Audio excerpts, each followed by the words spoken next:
Buenas tardes a todas y todos. Mi nombre es Estefanía Castelblanco. Soy artesana y soy investigadora enfocada en estudios textiles. Soy egresada de la maestría en diseño de la Universidad Nacional de Colombia y el día de hoy les voy a presentar mi trabajo de maestría en estudios de la indumentaria y de la moda en la Universidad de Estocolmo, Suecia, el lugar donde resido actualmente. Mi trabajo se titula Hilando conocimientos textiles, un estudio decolonial de la cultura material IQ Aruaca en los archivos del Museo Nacional de Culturas del Mundo en Gotemburgo, Suecia. Mi pregunta de investigación es: ¿podría la aplicación de estudios basados en objetos de la colección indígena IQ profundizar la comprensión de estos objetos considerando perspectivas materiales, inmateriales, históricas y contemporáneas en el contexto más amplio de la administración ética, el patrimonio indígena y la descolonización del conocimiento y los museos de etnografía occidentales? Preguntas específicas son: ¿de qué manera pueden los objetos mismos servir como puentes y herramientas metodológicas aplicando un lente decolonial? Y segundo, cómo la gente de hoy en Colombia se conecta con la cultura material IQ del Museo en Gotemburgo. Bueno, mi metodología, yo incluyo una investigación cualitativa y perspectiva de investigación con métodos mixtos. Hago una revisión documental, sobre todo para el capítulo 1, donde hago un rastreo de la historia de la colección.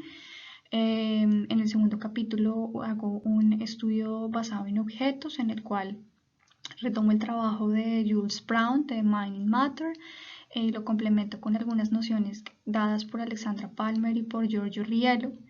En el tercer capítulo, digamos que exploro y muestro mis hallazgos de mis estudios etnográficos, especialmente de mis entrevistas presenciales y del contraste que hago entre el trabajo basado en objetos en el museo con el estudio de los objetos ya en Colombia, explorando las conexiones que hacen mis entrevistados con el material que yo estoy investigando.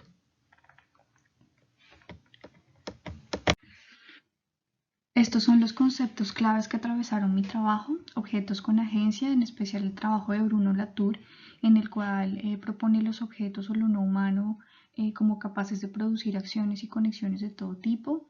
Retomé el trabajo de Giorgio Riello, en el cual propone que los objetos no están insertados a un solo contexto histórico, sino que deben ser movilizados a diferentes momentos de la historia. Retomé el concepto de ethical stewardship, en donde se incita a los profesionales en museología y en archivo trabajar de la mano con los pueblos indígenas y los países de origen para garantizar mejores prácticas en gestión, estudio y acceso del material de archivo con contenido indígena. Y tomé una base de la teoría decolonial y de epistemodiversidad, y recogí los autores muy prominentes de esta escuela de pensamiento, como son María Íñigo Clau, Walter Miñolo, Aníbal Quijano, Boaventura de Sousa Santos y Arturo Escobar, quienes me dieron un piso teórico para conectar esto con la representación indígena y la importancia de conectar con el conocimiento generado en el sur global. En el capítulo 1 hago el rastreo de la historia de esta colección y de su viaje de la Sierra Nevada de Santa Marta al archivo del museo. Esta colección es colectada por Gustav Bolinder, un etnógrafo sueco que viaja a la Sierra Nevada de Santa Marta en compañía de su esposa Esther Bolinder por comisión del museo. Él hace allá trabajo etnográfico y aprovecha para hacer su trabajo de doctorado enfocado en la cultura material y las costumbres religiosas de la comunidad. Esta colección es enviada al museo e ingresa a los archivos en 1916 y allí ha estado hasta el momento. Estas son algunas de las imágenes que se tomaron y se registraron durante las visitas de campo en el museo.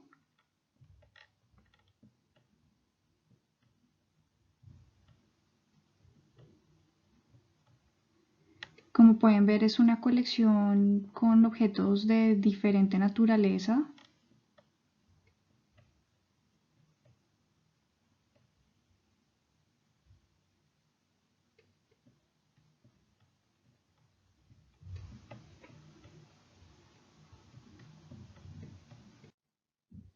Y los objetos que elegí para hacer el estudio basado en objetos son estos tres que ven en pantalla. El primero es un manto hecho con lana de ovejo, el segundo es una mochila aruaca o una, más como se le conocen estos bolsos tradicionales hecho en algodón, y el tercero es un gorro ceremonial. Esta es la metodología que implementé en el capítulo 2 en el estudio basado en objeto. Usé la metodología de Jules Brown, descripción, deducción y especulación, y lo complementé con algunas nociones de Alexandra Palmer y de Giorgio Riello, en el cual invitan a integrar relatos orales y análisis visual a la hora de estudiar objetos. Bueno, estos son algunos de los hallazgos que describo en el capítulo 2 de la tesis. Por ejemplo, en el manto encontré unos materiales inusuales. Este manto del museo está hecho con lana de oveja, el que se encuentra actualmente está hecho con algodón. En sus procesos técnicos responden a las mismas técnicas.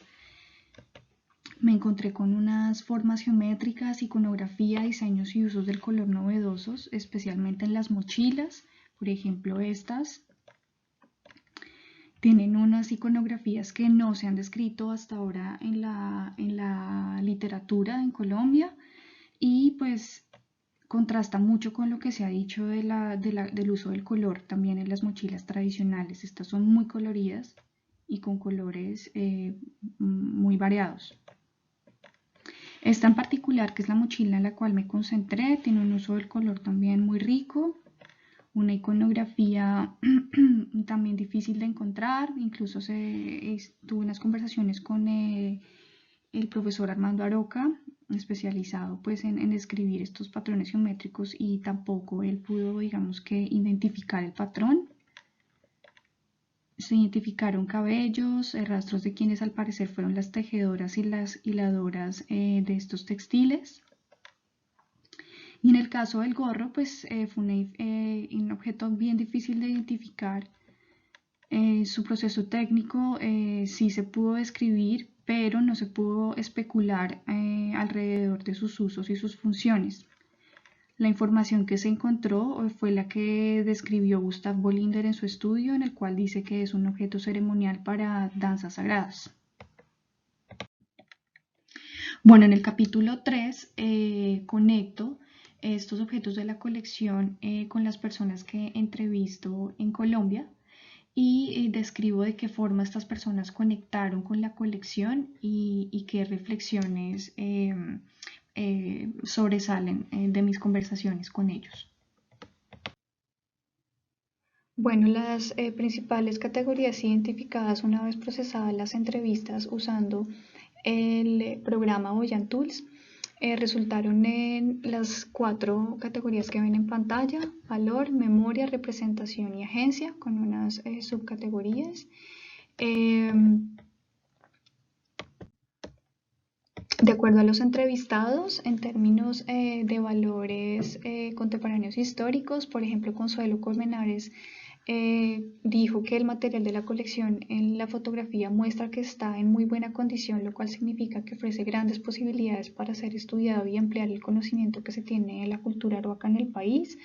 César Galán, por su parte, manifestó que la noción de distancia y la importancia de facilitar el acceso universal de norte a sur o viceversa es importante a la hora de manejar y de reapropiarse de estas colecciones. Seikuke, por su parte, manifestó que por lo menos cuando se trata de los objetos ceremoniales, las autoridades tradicionales son las que deben identificar correctamente los objetos, o son aquellas que pueden identificar correctamente los objetos y conectarlos con su linaje, y de ahí determinar qué hacer, si se quedan o si deberían retornar y cómo. También manifestó que las mochilas son memoria viva y que estos objetos, que él también identificó como muy raros en su composición iconográfica y de color, no están hechos para ser preservados, sino para ser usados hasta su deterioro. Y por lo tanto es muy difícil encontrarse con este material porque precisamente son objetos que se han hecho para desaparecer y para no ser preservados. Entonces digamos que él encontraba como una dualidad y muy importante, en el sentido en que pues son objetos que, aunque debieron haberse digamos que desintegrado, en la actualidad y en un contexto contemporáneo ofrecen un potencial enorme para ser investigados y para ampliar el conocimiento que se tiene sobre su cultura, en lo cual le da pues un valor importantísimo y debería generar en el país un interés muy grande en estas materialidades, no solamente en su recuperación o en su repatriación, sino también en su estudio en profundidad. Bueno, en mis conversaciones con Adriana Muñoz, la curadora a cargo de las colecciones de las Américas en el museo en Gotemburgo, ella expresaba que existe una preocupación grande por el museo por descolonizar sus colecciones. Sin embargo, hay un reconocimiento de que estos museos han sido instrumentos coloniales que nunca se han sentido cómodos con la idea de cambiar los discursos y dar voz a las personas cuyos objetos las instituciones han ido colectando durante siglos.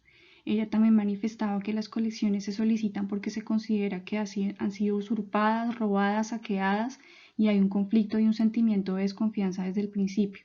En este sentido, los museos europeos tienen una gran responsabilidad. Ella expresaba que también la administración de estas colecciones depende del ambiente político y económico de los países y de las relaciones bilaterales entre los países, y expresaba que sabemos que hay relaciones en el nivel internacional y político que gestionan, entre otras cosas, la cultura. Bueno, en términos de responder mi pregunta, ¿de qué manera pueden los objetos mismos servir como puentes y herramientas metodológicas para discutir narrativas materiales, inmateriales, históricas y contemporáneas de la colección IQ? Yo propongo que los objetos artesanales tienen una agencia y los objetos sirven como una herramienta metodológica, una herramienta comunicativa y conectiva y una herramienta decolonial. Una vez hecho el estudio de objeto de identificación, diseminación y haberlo sometido a unas discusiones abiertas e incluyentes, definitivamente estos objetos tienen un poder agencial y un poder de generar acción en términos, digamos, de la turno. Esos objetos no humanos tienen la capacidad agentiva de producir acciones y conexiones entre objetos y entre humanos y no humanos. Bueno, con el trabajo pude concluir que los objetos sirvieron como herramientas metodológicas efectivas para discutir temas complejos como repatriación, representación indígena, administración ética, y todo esto estimulado por la materialidad, ya fuera por la materialidad que yo directamente observé o por la fotografía y el material registrado durante las visitas que compartí con los entrevistados. Otra conclusión del trabajo es que en Colombia se generaron diferentes conexiones con la cultura material IQ y las personas pudieron conectar con el material de diferentes formas, resaltando esos temas de agencia, memoria, valor y representación. También puedo concluir que es necesario seguir difundiendo y promoviendo los principios decoloniales y de ethical stewardship a la hora de hacer trabajo museológico y académico. Y pues sirvieron estos objetos y este estudio para integrar el norte y el sur y para producir, digamos que un conocimiento más completo, recurriendo a la información y al conocimiento que se recogió en Colombia. También puedo concluir que este trabajo es un punto inicial donde se empieza apenas a bosquejar una metodología, pero que dé esa importancia a los objetos con agencia y que siguen dando forma a la historia. Por último, quiero mostrarles estas imágenes de las primeras, digamos, frutos que dio este trabajo. Estas son unas imágenes de una reunión entre el Museo Nacional en Colombia, el área de la colección etnográfica, y el Museo en Gotemburgo, con Adriana Muñoz. Se espera que este sea pues el principio de una conexión más profunda y digamos que un compromiso a largo plazo para poder reapropiarse de estas colecciones y conectar pues el Colombia y Suecia, el norte y el sur. Muchas gracias por su atención y por favor no duden en hacerme las preguntas que quieran, me pueden escribir a este correo o nos vemos en la sección de preguntas. preguntas.